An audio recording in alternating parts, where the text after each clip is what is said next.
the Labour Party and for tolerant, peaceful, social, I want that back for community, because what we were faced with otherwise was a very divided, hateful community. And I am so proud to represent the whole of the North West. Now that means that I have to work from Crewe to Carlisle, right? 7 million people in the North West constituency. But Preston's always had a special place in my heart, partly because of the work that happens here at UCLan. And I met Russ, where's he gone? I met Russ at a really fantastic education meeting before I was even elected, because I care so much about informal education, about community cohesion, about the kind of things that he's doing here in well-being. But I also am passionate about women's rights and about stopping the violence against women. And violence against women and girls is the single thing that in the end forced me to put my name forward for election. It was in fact the death of the Ayoti Dal Singh Pandey in Delhi in December 2012 that gave me the courage to put my name forward. And I say courage because I had never been in politics before. Right? I worked in theatre, arts, well-being, with mental health, people suffering mental health problems. I worked doing that kind of social stuff with young people, with deprived communities, with disabled people. But I can't believe we're in the 21st century and that violence against women and girls is still on the agenda. It should not be. We're finding now more and more ways in which violence is perpetrated against our sisters, our mothers, our grandmothers, all around the world. When you think that one in three women in Europe certainly are victims of violence in their lifetime. 1 in 3. And that statistic is appalling, and it's not tolerable. So we have to be really, really strong about it. That doesn't mean we don't celebrate being a woman. It doesn't mean that we don't celebrate the goodness in relationships and how positive relationships should be and could be. So, having got myself elected, I got myself onto the Women's Committee, which is great, and I do lots and lots of work on a whole range of women's issues. It's called the Femme Committee. In fact, I've just come back from Munich, where I've been visiting refugee centres specifically set up for women and children. I'm going to Calais tonight to see women and children in those ad hoc refugee camps who are living in the most appalling conditions. But I'm working at a local level, at a regional level, at a national, European and international level on this particular issue. I'm going to be going to New York to represent the Socialist and Democratic group in the Parliament in March.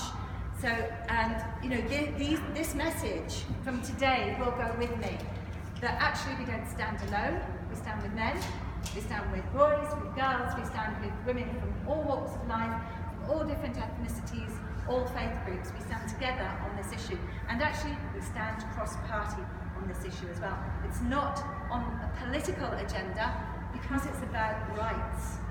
So I hope I'll come back next year. We've all got a referendum, and I can't leave without saying something about that.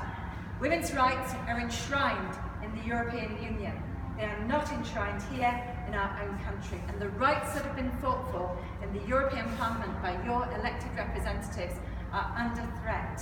They're under threat by governments who feel that somehow or other it would be better not to be working across borders, taking care of trafficked women, not to be working across borders to provide the kind of care for missing children that we're looking at, not to work across borders to secure the safety of children and young people.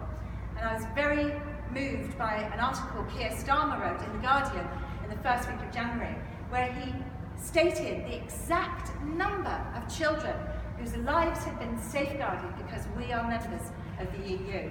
So when you hear all the stuff in the Daily Mail and on the media about the EU, what it's doing, I want you to remember me, because I'm EU, I'm Europe, you're Europe, we're all Europe. Europe isn't some mystical thing that just happens in another place. We will make it what we make of it.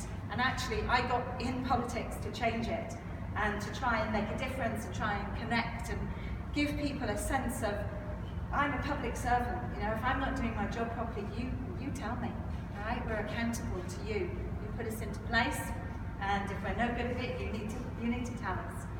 So, If you're on social media, follow me. I do lots and lots of work with Chris, and actually in November I brought 45 campaigners, grassroots campaigners, out to the Parliament from right across the Northwest. Many of them were women who'd been victims of violence and sexual abuse. I brought them out to the Parliament and a performance, a play about women's stories. This is what we can do. You know, we can do this kind of thing in politics if we're up for it. I brought those people out, they made new networks, they shared their stories, they're working together. Many of them were people who had no knowledge of politics before, people of council estates in Bolton, people from Carlisle who've become campaigners because of their own experiences. So I'm working really, really closely with Men Against Violence, with all the different campaign groups that are working on this issue. So Chris knows where to get me any time of the day. Okay, I'm on social media a lot, sharing my story, and you know, I feel very connected to your work, Russ, and to the work that you're all doing as campaigners. So please, you know, get in touch with me, because I'm a public servant. Okay, that's what it means to be an elected representative, to be a public servant.